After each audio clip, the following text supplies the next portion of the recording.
नमस्कार विद्यार्थी मित्रांनो, आजच्या व्हिडिओमध्ये आपण 26 ऑगस्ट ते 31 ऑगस्ट या दरम्यान तुमच्या झालेल्या तलाठी भरती परीक्षा आणि या तलाठी भरती परीक्षांमध्ये विचारण्यात आलेल्या जीकेच्या प्रश्नांवर डिस्कशन करणार आहे। चला तर वेळ न घालवता हा अति महत्त्वाचा व्हिडिओ स्टार्ट करू। पहा, पहिला प्रश्न, लोकहितवादी या टोपण नावाने कोणाला ओळखले जाते? गोपाल हरी देशमुख यांना लोकहितवादी या टोपण नावाने ओळखले जाते। त्यानंतर महालवारी पद्धतीवर यावेळी प्रश्न आला होता। पहिल्या टप्प्यामध्ये पहा, रयतवारी पद्धत विचारली होती आणि त्यावेळी मी तुम्हाला म्हटलं होतं की तुमच्या पुढच्या एक्झाम्समध्ये महालवारी किंवा कायमधारा पद्धतींवर प्रश्न अपेक्षित आहे आणि आज आलेला आहे। पहा, महालवारी पद्धत कोणी सुरू केली होती? होर्ट मेकन्झी यांनी, आणि कधी? 1822 मध्ये। त्यानंतर प्लासीची लढाई कधी झाली होती? 1757 मध्ये, आणि प्लासीची लढाई रॉबर्ट क्लाइव्ह आणि कोणादरम्यान झाली होती? तर ती रॉबर्ट क्लाइव्ह आणि सिराजुद्दौलामध्ये झाली होती, आणि कधी झाली होती? 1757 मध्ये। ओके। त्यानंतर 1907च्या कोणत्या अधिवेशनात काँग्रेसमध्ये फूट पडली होती? पहा, 1907चं जे अधिवेशन होतं ते होतं सुरत अधिवेशन, आणि सुरत अधिवेशनामध्ये काँग्रेसमध्ये फूट पडली होती। जहाल आणि मवाळ यांच्यामध्ये फूट पडली होती। ओके। त्यानंतर NCRFचा फुल फॉर्म विचारला होता, काय? नॅशनल क्रेडिट फ्रेमवर्क, आणि हा कशाशी संबंधित आहे? शिक्षणाशी संबंधित आहे NCRF। ओके। त्यानंतर पाहूया, महानायक ही कादंबरी कोणी लिहिली आहे? तर ती कादंबरी लिहिलेली आहे विश्वास पाटील यांनी। ओके। ड्युरांड कप 2023 ही कोणत्या क्रमांकाची आवृत्ती आहे? ही आहे 132वी। पहा, कादंबरी आणि लेखक, पुस्तक आणि लेखक यावर देखील सातत्याने प्रश्न विचारले जात आहेत मित्रांनो। प्रत्येक शिफ्टमध्ये 2 प्रश्न येतात, त्यामुळे ते व्यवस्थित करून जा। आणि त्यासाठी आपण एक व्हिडिओ देखील बनवलेला आहे, त्याची लिंक मी तुम्हाला डिस्क्रिप्शन बॉक्समध्ये देईन, तिथून तो व्हिडिओ पहा, त्याचा तुम्हाला फायदा होणार आहे। त्यानंतर RTI ॲक्ट यावर देखील प्रश्न विचारले जात आहेत। प्रत्येक शिफ्टमध्ये 2 प्रश्न येत आहेत मित्रांनो। RTI ॲक्ट 2005, माहिती अधिकार अधिनियम 2005 यावर 2 प्रश्न प्रत्येक शिफ्टमध्ये येतात, आणि त्यासाठी देखील आपण एक व्हिडिओ बनवलेला आहे 50 प्रश्नांचा। त्याची लिंक देखील मी तुम्हाला डिस्क्रिप्शन बॉक्समध्ये देतो, तिथे जाऊन तो व्हिडिओ पहा, त्याचा तुम्हाला परीक्षेमध्ये फायदा होणार आहे। ओके। पहा, RTI कायद्यामध्ये कोणत्या वर्षी दुरुस्ती झाली होती? 2019 मध्ये RTI कायद्यामध्ये दुरुस्ती झाली होती। ओके। भारतीय राज्यघटनेत एकूण किती मूलभूत कर्तव्ये आहेत? 11 मूलभूत कर्तव्ये आहेत भारतीय राज्यघटनेमध्ये। परमहंस सभेची स्थापना कोणी केली होती? दादोबा पांडुरंग तर्खडकर यांनी परमहंस सभेची स्थापना केली होती, आणि कधी केली होती? 31 जुलै 1849 मध्ये। ओके। त्यानंतर पुढे पाहूया, 1991च्या जनगणनेनुसार भारतातील लिंग गुणोत्तर किती होते? 927। 1991च्या जनगणनेनुसार विचारलं होतं पहा मित्रांनो, आणि भारतातील लिंग गुणोत्तर तेव्हा होतं 927। ओके। त्यानंतर 2011च्या जनगणनेनुसार भारतातील 4थ्या क्रमांकाची धार्मिक लोकसंख्या कोणती आहे? ती आहे शीख। प्रथम क्रमांकावर आहे हिंदू, त्यानंतर आहेत मुस्लिम, त्यानंतर आहेत ख्रिश्चन, आणि 4थ्या क्रमांकावर आहेत शीख। ओके। भारतातील सर्वात मोठी द्वीपकल्पीय नदी कोणती? गोदावरी, जिला आपण दक्षिण गंगा देखील संबोधलं जातं। ही आहे द्वीपकल्पीय सर्वात मोठी नदी। वारणेचा वाघ ही कादंबरी कोणी लिहिली आहे? अण्णाभाऊ साठे। वारणेचा वाघ ही अण्णाभाऊ साठे यांनी लिहिलेली कादंबरी आहे। पहा मित्रांनो, अण्णाभाऊ साठे यांच्यावर देखील सातत्याने प्रश्न विचारले जातात। पहिल्या टप्प्यामध्ये त्यांची फकीरा कादंबरी विचारली होती, आणि अण्णाभाऊ साठेंचं पूर्ण नाव विचारलं होतं, आणि आता यावेळी वारणेचा वाघ ही कादंबरी त्यांची विचारली। आता तुमच्यासाठी मी प्रश्न विचारणार आहे, अण्णाभाऊ साठेंचं पूर्ण नाव काय ते तुम्हाला कमेंट बॉक्समध्ये सांगायचं। ओके। पहा, बिडार ही कादंबरी कोणी लिहिली आहे? भालचंद्र नेमाडे यांनी बिडार ही कादंबरी लिहिलेली आहे। पुढे पाहूया, All India Survey on Higher Education (AISHE) हा सर्वे केव्हापासून सुरू झालेला आहे? 2011 पासून। गंगा व ब्रह्मपुत्रा त्रिभुज प्रदेशातील टिकाऊ लाकूड कोणते? सुंदरी। गंगा व ब्रह्मपुत्रा त्रिभुज प्रदेशातील टिकाऊ लाकूड आहे सुंदरी। ओके। बेटन हॉकी कपचे आयोजन कोणत्या राज्यात झाले होते? तमिळनाडू। बेटन हॉकी कपचे आयोजन तमिळनाडू या राज्यात झाले होते। सुजल जलशक्ती योजना कोणत्या मंत्रालयाने सुरू केली? जल मंत्रालयाने। सुजल जलशक्ती योजना जल मंत्रालयाने सुरू केलेली योजना आहे। जीमेलवरून जास्तीत जास्त किती MB फाईल सेंड करता येते? 50 MB। पहा, जीमेलवरून जास्तीत जास्त 50 MB फाईल सेंड करता येते। ओके।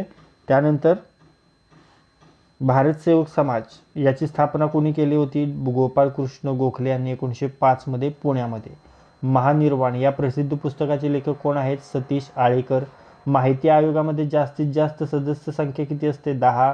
कलम 32 हा संविधानाचा आत्मा आहे असे कोणी म्हटले होते? डॉक्टर बाबासाहेब आंबेडकर यांनी कलम 32 हा संविधानाचा आत्मा आहे असे म्हटले होते.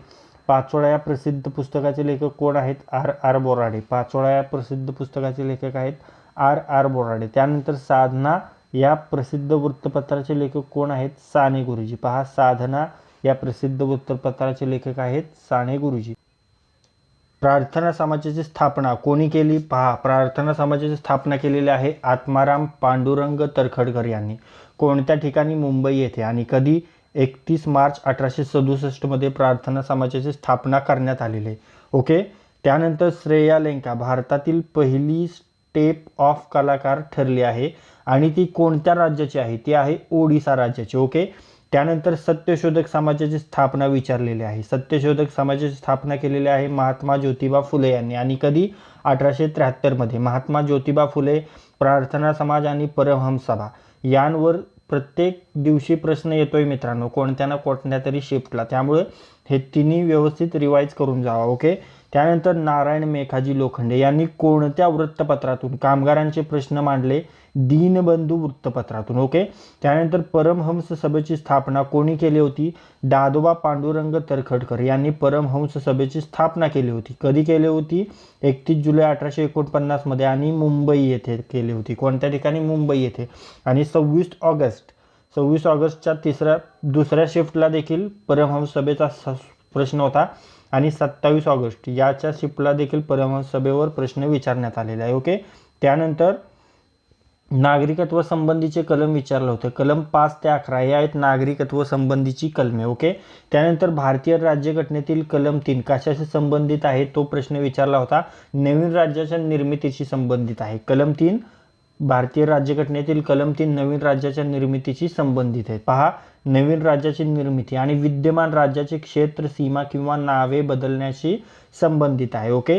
शेतीसाठी 24 तास मोफत वीज देणारे भारतातील पहिले राज्य कोणते आहे? तेलंगणा. पहा, शेतीसाठी 24 तास मोफत वीज देणारे भारतातील पहिले राज्य ठरलेले आहे तेलंगणा. त्यानंतर 2011च्या जनगणनेनुसार भारतातील 0 ते 6 वयोगटातील लिंग गुणोत्तर प्रमाण किती होते? 919. आणि 2011च्या जनगणनेनुसार भारतातील कोणत्या राज्यात महिलांचे प्रमाण पुरुषांपेक्षा अधिक आहे? केरळ राज्यामध्ये. पहा मित्रांनो, जनगणनेवर प्रत्येक शिफ्टला 2 प्रश्न विचारण्यात येत आहेत. त्यामुळे जनगणना तुम्ही करणं अपेक्षित आहे. त्याचबरोबर माहितीचा अधिकार अधिनियम 2005, RTI ॲक्ट 2005 यावर देखील प्रत्येक शिफ्टला 2 प्रश्न विचारण्यात येत आहेत. त्यामुळे त्यावरही तुम्ही व्यवस्थित अभ्यास स्टडी करून गेलेलं बरं आहे, कारण त्यावर प्रश्न येतच आहेत. आणि त्यासाठी आपण एक व्हिडिओ देखील बनवलेला आहे. RTI ॲक्ट माहिती अधिकार अधिनियम 2005 यावर महत्त्वाच्या प्रश्नांचा आपण एक व्हिडिओ बनवलेला आहे. त्याची लिंक तुम्हाला डिस्क्रिप्शन बॉक्समध्ये दिलेली आहे. तिथे जाऊन तो व्हिडिओ पहा. त्याचा तुम्हाला परीक्षेमध्ये नक्की फायदा होणार आहे. ओके. त्यानंतर पहा, ब्रह्मपुत्रा नदीचे उगमस्थान कोणत्या ठिकाणी आहे? कैलास पर्वत हिमालयामध्ये. ओके. 42वा घटना दुरुस्ती कोणत्या वर्षी झाली? 1976. पहा, 42वी घटना दुरुस्ती झाली 1976 मध्ये. महाराष्ट्रामध्ये चुनखडीचे उत्पादन प्रामुख्याने कोणत्या जिल्ह्यात होते? यवतमाळ. यवतमाळ जिल्ह्यामध्ये प्रामुख्याने चुनखडीचे उत्पादन होते आपल्या महाराष्ट्रामध्ये. त्यानंतर बायोस्फिअर रिझर्व्ह विचारला होता. निलगिरी बायोस्फिअर रिझर्व्ह कोणत्या राज्यात आहे? तमिळनाडू राज्यामध्ये आहे. त्यानंतर समवर्ती सूची ही संकल्पना कोणत्या देशाच्या राज्यघटनेवरून घेतली? आपण ऑस्ट्रेलिया. समवर्ती सूची आपण ऑस्ट्रेलियाकडून घेतलेली आहे. ओके. त्यानंतर फिर्याद हा काव्यसंग्रह कोणत्या व्यक्तीचा आहे? हिरा बनसोडे यांचा आहे फिर्याद हा काव्यसंग्रह. त्यानंतर धुवाधार धबधबा कोणत्या नदीवर आहे? नर्मदा. धुवाधार हा प्रसिद्ध धबधबा आहे नर्मदा नदीवर. मुधोळ हाऊंड कुत्र्याची जात आहे आणि ती कोणत्या राज्यात आढळते? कर्नाटक राज्यामध्ये. आज कायमधारा पद्धतीवर प्रश्न विचारला होता. 26 ऑगस्टला महालवारी पद्धतीवर प्रश्न विचारला होता आणि 17 ऑगस्ट ते 22 ऑगस्ट या दरम्यान सातत्याने रयतवारी पद्धतींवर प्रश्न विचारण्यात येत होते मित्रांनो. आणि आज कायमधारा पद्धतीवर विचारला आहे. कोणत्या वर्षी लागू करण्यात आली? 1793 मध्ये. त्यानंतर वूडचा खलिता कधी प्रसिद्ध झाला? 1854 मध्ये वूडचा खलिता प्रसिद्ध करण्यात आला होता. त्यानंतर वावटळ या पुस्तकाचे लेखक कोण आहेत? व्यंकटेश माडगुळकर. वावटळ या पुस्तकाचे लेखक आहेत व्यंकटेश माडगुळकर. मित्रांनो, ग्रंथ आणि लेखक, पुस्तके आणि लेखक यावर देखील सातत्याने प्रत्येक शिफ्टला 2 ते 3 प्रश्न विचारण्यात येत आहेत. त्यासाठी आपण एक पुस्तके आणि लेखक हा व्हिडिओ देखील बनवलेला आहे. तुम्ही पुस्तके आणि लेखक, जर हा व्हिडिओ आपल्या स्मार्ट एक्झाम चॅनलवर पाहिला नसेल तर तो तुम्ही पहा, त्याची लिंक मी तुम्हाला डिस्क्रिप्शन बॉक्समध्ये दिलेली आहे, त्याचा तुम्हाला परीक्षेमध्ये फायदा होऊन जाणार आहे. शतपत्रे कोणी लिहिली? गोपाळ हरी देशमुख. गोपाळ हरी देशमुख यांनी शतपत्रे लिहिलेली आहे. महाराष्ट्र राज्याचे पहिले मुख्य माहिती आयुक्त कोण होते? पहा, सुरेश जोशी. महाराष्ट्र राज्याचे पहिले मुख्य माहिती आयुक्त होते सुरेश जोशी. ओके. त्यानंतर डॉक्टर सुरेश जोशी. डॉक्टर सुरेश जोशी हे होते. ओके. अभिनव भारत संघटनेची स्थापना कोणी केली होती? पहा, अभिनव भारत संघटनेची स्थापना केली होती विनायक दामोदर सावरकर यांनी. आणि कधी केली होती? 1904 मध्ये. ओके. त्यानंतर भारतीय राज्यघटनेतील कोणते कलम भेदभाव करण्यास मनाई करते? पहा, कोणते कलम? कलम 15. कलम 15 हे भारतीय राज्यघटनेतील कलम आहे आणि हे कलम भेदभाव करण्यास मनाई करते. ओके. त्यानंतर वेद समाजाची स्थापना विचारली होती. पहा, मागच्या प्रश्नामध्ये आपण पाहिलं 26 ऑगस्ट 27 ऑगस्टला प्रार्थना समाज विचारला होता, परमहंस मंडळी विचारली होती. त्यानंतर आज वेद समाज विचारलाय, परत सत्यशोधक समाज देखील विचारला होता आणि आज वेद समाज विचारलाय. वेद समाजाची स्थापना कधी झाली होती? 1864 मध्ये. कोणी केली होती? केशवचंद्र सेन आणि के श्रीधरलू नायडू. पहा, वेद समाजाची स्थापना 1864 मध्ये केशवचंद्र सेन आणि के श्रीधरलू नायडू यांनी केली होती आणि मद्रास या ठिकाणी. कोणत्या ठिकाणी? मद्रास या ठिकाणी. चला, आता तुमच्यासाठी मी एक प्रश्न विचारतोय, जे मागच्या प्रश्नांपैकीच एक प्रश्न मी तुम्हाला विचारणार आहे. परमहंस संस्था कोणी स्थापन केली होती? या प्रश्नाचे उत्तर तुम्ही कमेंट बॉक्समध्ये सांगा. चला पटापट, परमहंस सभेची स्थापना कोणी केली होती या प्रश्नाचे उत्तर तुम्हाला लगेच कमेंट बॉक्समध्ये सांगायचे. ओके. भारतीय राज्यघटनेत मूलभूत कर्तव्यांचा उल्लेख कोणत्या भागात करण्यात आलेला आहे? भाग 4. भारतीय राज्यघटनेत मूलभूत कर्तव्यांचा उल्लेख भाग 4 मध्ये करण्यात आलेला आहे. आणि अनुच्छेद कोणता? अनुच्छेद 51A. कोणता अनुच्छेद आहे? 51A. ओके. त्यानंतर पुढे पाहूया. पहा, ययाती आणि देवयानी ही नाटके कोणाची आहेत? वि वा शिरवाडकर. पहा, वि वा शिरवाडकर यांची ही नाटके आहेत, ययाती आणि देवयानी. ओके. त्यानंतर 2001 ते 2011 यात बौद्ध धर्मियांची टक्केवारी कितीने वाढली? 6.1%. पहा, 2001 ते 2011 या दरम्यान बौद्ध धर्मियांची टक्केवारी कितीने वाढली? 6.1%ने. ओके.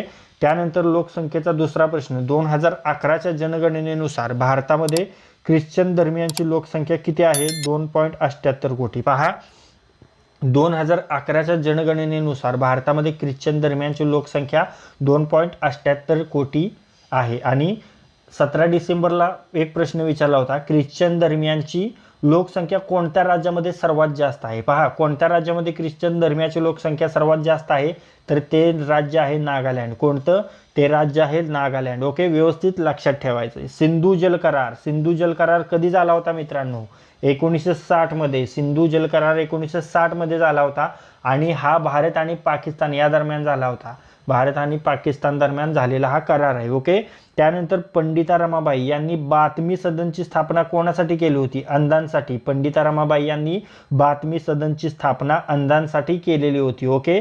त्यानंतर समोरचा प्रश्न पहा, स्वराज्य पक्षावर देखील प्रश्न विचारण्यात येत आहेत मित्रांनो. स्वराज्य पक्षाची स्थापना कोणी केली होती? मोतीलाल नेहरू यांनी स्वराज्य पक्षाची स्थापना केली होती आणि ते अध्यक्ष होते आणि चित्तरंजन दास सचिव होते. मोतीलाल नेहरू आणि चित्तरंजन दास या दोघांनी स्वराज्य पक्षाची स्थापना केली होती. तर मोतीलाल नेहरू याचे अध्यक्ष होते आणि चित्तरंजन दास हे सचिव होते. आणि याची स्थापना कधी झाली होती? 1 जानेवारी 1923. कधी झाली होती? 1 जानेवारी 1923 मध्ये. त्यानंतर बहादूर शाह जफर याचा मृत्यू कोणत्या वर्षी झाला होता? 7 नोव्हेंबर 1862 मध्ये. त्यानंतर अगळ पगळ या पुस्तकाचे लेखक कोण होते? पुरुषोत्तम देशपांडे. अगळ पगळ या पुस्तकाचे लेखक पुरुषोत्तम देशपांडे आहेत. मित्रांनो पहा, डेली पुस्तके आणि लेखक यावर डेली प्रश्न प्रत्येक शिफ्टमध्ये 2 प्रश्न तरी येतच आहेत. त्यामुळे पुस्तके आणि लेखक व्यवस्थित कव्हर करा. त्यासाठी आपण एक व्हिडिओ देखील बनवलेला आहे, त्याची लिंक मी तुम्हाला डिस्क्रिप्शन बॉक्समध्ये दिलेली आहे. तिथे जाऊन तो व्हिडिओ तुम्ही पहा, त्याचा परीक्षेमध्ये तुम्हाला फायदा होणार आहे. त्याचबरोबर 2011ची जनगणना व्यवस्थित करा. आरटीआय ॲक्ट 2005, माहितीचा अधिकार 2005 तो देखील व्यवस्थित करा. त्याचाही आपण एक व्हिडिओ बनवलेला आहे प्रश्नोत्तरांचा, त्याचीही लिंक मी तुम्हाला डिस्क्रिप्शन बॉक्समध्ये दिलेली आहे. तिथे जाऊन तो व्हिडिओ पहा, त्याचा तुम्हाला परीक्षेमध्ये फायदा होणार आहे. ओके. लॉर्ड हार्डिंग्ज कोणत्या काळात गव्हर्नर जनरल होता? 1910 ते 1916. लॉर्ड हार्डिंग्स हा 1910 ते 1916 या दरम्यान गव्हर्नर जनरल होता. ओके. भारतातील कोणत्या राज्यात सर्वात जास्त लोकसंख्या आहे? उत्तर प्रदेश. भारतातील उत्तर प्रदेश या राज्यात सर्वात जास्त लोकसंख्या आहे. ओके. त्यानंतर पहा 2022 खेलो इंडिया स्पर्धेमध्ये कोणत्या राज्याने सर्वात जास्त गोल्ड मेडल जिंकले? महाराष्ट्राने. पहा 2022 खेलो इंडिया स्पर्धेमध्ये आपल्या महाराष्ट्राने सर्वात जास्त गोल्ड मेडल सुवर्णपदके जिंकलेली आहेत. आणि किती? 56. आणि किती? 56. भारतातील कोणत्या राज्यात नथुला खिंड आहे? पहा ती आहे सिक्कीममध्ये. ओके.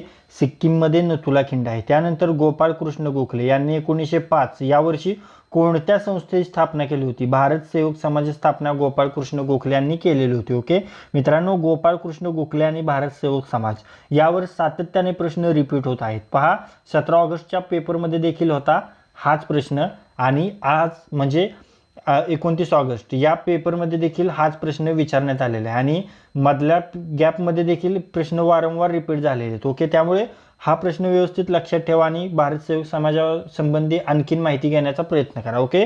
मुक्ती सदनची स्थापना कोणी केली आहे? तर ती केली आहे पंडिता रमाबाई यांनी 1898 मध्ये मुक्ती सदनची स्थापना. आणि जो 28 ऑगस्टचा पेपर आहे त्यामध्ये बातमी सदनची स्थापना कोणी केली असा प्रश्न होता. तो देखील केलेली पंडिता रमाबाई यांनीच. ओके. आणि आज 29 ऑगस्ट दिवशी मुक्ती सदनची स्थापना कोणी केली हा प्रश्न विचारला आहे. त्यामुळे पंडिता रमाबाईंच्या ज्या देखील त्यांनी संस्था संघटना स्थापन केलेल्या आहेत त्या देखील तुम्ही रिवाइज करणं गरजेचं आहे. ओके. युगांत हे पुस्तक कोणी लिहिले? युगांत हे पुस्तक इरावती कर्वे यांनी लिहिलेले. ओके. त्यानंतर उत्सुकतेने मी झोपलो हे पुस्तक कोणी लिहिलेलं आहे? श्याम मनोहर. उत्सुकतेने मी झोपलो हे पुस्तक श्याम मनोहर यांनी लिहिलेले. त्यानंतर मित्रांनो पुस्तके आणि लेखक यावर देखील सातत्याने प्रश्न येत आहेत. प्रत्येक शिफ्टमध्ये 2 ते 3 प्रश्न पुस्तकांवर येत आहेत. त्यामुळे तुम्ही पुस्तके आणि त्यांचे लेखक व्यवस्थित करून जाणं अपेक्षित आहे आणि त्यासाठी आपण एक व्हिडिओ देखील बनवलेला आहे ज्याची लिंक मी तुम्हाला डिस्क्रिप्शन बॉक्समध्ये दिलेली आहे. पुस्तके आणि लेखक असं त्याचं टायटल आहे. तो व्हिडिओ पहा. त्यामध्ये आपण 200+ प्रश्न पुस्तके कव्हर केलेले आहेत. त्यामुळे त्यातून एक तरी पुस्तक प्रश्न तुमच्याला परीक्षेमध्ये येऊ शकतं. ओके. तर तो व्हिडिओ नक्की पहा. रानवाटा ही कादंबरी कोणाची आहे? मारुती चितमपल्ली यांची रानवाटा ही कादंबरी आहे. ओके. 2011च्या जनगणनेनुसार सर्वात कमी शहरी लोकसंख्येचे प्रमाण असलेले राज्य आहे हिमाचल प्रदेश. पहा सर्वात कमी शहरी लोकसंख्या 2011च्या जनगणनेनुसार हिमाचल प्रदेश या राज्यामध्ये. त्यानंतर 2011च्या जनगणनेनुसार सर्वात कमी साक्षर लोकसंख्या असलेले राज्य बिहार. पहा 2011च्या जनगणनेनुसार सर्वात कमी साक्षर लोकसंख्या असलेले राज्य बिहार. आणि तुम्हाला जर मी विचारलं की सर्वात जास्त साक्षर लोकसंख्या असलेले राज्य कोणते तर तुम्हाला सांगता आलं पाहिजे केरळ. काय? सर्वात जास्त साक्षर लोकसंख्या असलेले राज्य कोणते तर ते आहे केरळ. ओके. पंडिता रमाबाई पहा त्यांच्यावर पुन्हा प्रश्न. यांचे मूळ नाव काय आहे? रमाबाई डोंगरे. पंडिता रमाबाई यांचे मूळ नाव आहे रमाबाई डोंगरे. ओके. त्यानंतर हरिशिका रामचंद्र कोणत्या क्रीडा प्रकाराशी संबंधित आहेत? जलतरण. हरिशिका रामचंद्र या जलतरण खेळाशी संबंधित आहेत. त्यानंतर मित्रांनो RTI ॲक्ट 2005 माहिती अधिकार 2005 हा देखील तुम्ही व्यवस्थित करणं गरजेचं आहे. त्यावर देखील प्रत्येक शिफ्टमध्ये 2 प्रश्न येत आहेत आणि त्यासाठी आपण एक व्हिडिओ देखील बनवलेला आहे ज्याची लिंक मी तुम्हाला डिस्क्रिप्शन बॉक्समध्ये दिलेली आहे. तिथे जाऊन तो व्हिडिओ पहा. त्याचाही तुम्हाला फायदा होणार. RTI ॲक्ट 2005 माहिती अधिकार अधिनियम 2005. ओके. राज्यघटनेच्या प्रस्तावनेत कोणता शब्द आधीपासून नव्हता तर पहा राज्यघटनेच्या प्रस्तावनेत समाजवादी हा शब्द आधीपासून नव्हता. तो कधी टाकण्यात आला तर ती 42वी घटना दुरुस्ती 1976 नुसार भारतीय राज्यघटनेच्या प्रस्तावनेत समाजवादी हा शब्द टाकण्यात आलेला आहे. ओके. त्यानंतर पैस आणि परीघ ही कादंबरी कोणी लिहिली आहे? नितीन रेंडे. नितीन रेंडे यांनी पैस आणि परीघ ही कादंबरी लिहिलेली आहे. त्यानंतर बोरोक्सा ॲप कधी लॉन्च करण्यात आले आहे? बोरोक्सा ॲप 7 एप्रिल 2023 या दिवशी लॉन्च करण्यात आलेले आणि कोणी लॉन्च केलेले आहे? राष्ट्रपती द्रौपदी मुर्मू यांनी. ओके. त्यानंतर तिसऱ्या इंग्रज मराठा युद्धामध्ये मराठ्यांचे सेनापती कोण होते? बापू गोखले. तिसऱ्या इंग्रज मराठा युद्धामध्ये मराठ्यांचे सेनापती होते बापू गोखले. नर्मदा बचाव आंदोलनामध्ये महाराष्ट्रातील महत्त्वाच्या नेत्या कोण होत्या? मेधा पाटकर या महाराष्ट्रातील महत्त्वाच्या नेत्या होत्या. शेतकऱ्याचा मित्र कोणाला म्हणतात? गांडूळाला शेतकऱ्याचा मित्र म्हणतात. ओके. त्यानंतर तिमिरातून तेजाकडे हे पुस्तक विचारलं होतं. हे पुस्तक कोणाचं आहे? डॉक्टर नरेंद्र दाभोळकरांचं हे पुस्तक आहे. त्यानंतर एका मुंगीचे महाभारत हे पुस्तक कोणाचे? हे गंगाधर गाडगीळ यांचं पुस्तक आहे. त्यानंतर प्रकाश वाटा हे रिपीट झालेलं पुस्तक आहे. 18 ऑगस्टला देखील हे पुस्तक विचारलं होतं आणि आज देखील हे पुस्तक विचारलं आहे. हे पुस्तक आहे प्रकाश आमटे यांचं, प्रकाश वाटा पुस्तक. ओके. त्यानंतर सर्वात कमी लोकसंख्येची घनता असलेले राज्य विचारलेलं आहे, ते आहे अरुणाचल प्रदेश. पहा, सर्वात कमी लोकसंख्येची घनता असलेले राज्य आहे अरुणाचल प्रदेश. ओके. त्यानंतर कोणत्या लढाईनंतर मीर जाफर बंगालच्या नवाबपदी आला होता? प्लासीची लढाई. प्लासीच्या लढाईनंतर मीर जाफर बंगालच्या नवाबपदी आला होता. कधी झाली होती? 1757. 1757ला प्लासीची लढाई झाली होती. जोग धबधबा कोणत्या नदीवर आहे? शरावती नदीवर आहे जोग धबधबा. त्यानंतर जिल्हा स्तरावर दिवाणी आणि फौजदारी न्यायालयाची स्थापना कोणी केली होती? Lord Hastings. पहा, लॉर्ड हेस्टिंगने जिल्हा स्तरावर दिवाणी आणि फौजदारी न्यायालयांची स्थापना केली होती. त्यानंतर RTE हा कायदा कधीपासून अंमलात आला? 1 एप्रिल 2010 पासून. 1 एप्रिल 2010 पासून RTE हा कायदा अंमलात आलेला आहे. ओके. त्यानंतर उत्तराखंड पोलिसांनी नुकतेच कोणते ॲप लॉन्च केले आहे? तर EFIR हे ॲप उत्तराखंड पोलिसांनी लॉन्च केलेले आहे. त्यानंतर केंद्रीय मुख्य माहिती आयुक्तांचे वेतन कोण ठरवते? केंद्र सरकार. केंद्रीय मुख्य माहिती आयुक्तांचे वेतन केंद्र सरकार ठरवते. त्यानंतर पहा, 1817 मधील खुर्दा उठाव सध्याच्या कोणत्या राज्यात झाला होता? ओडिसामध्ये.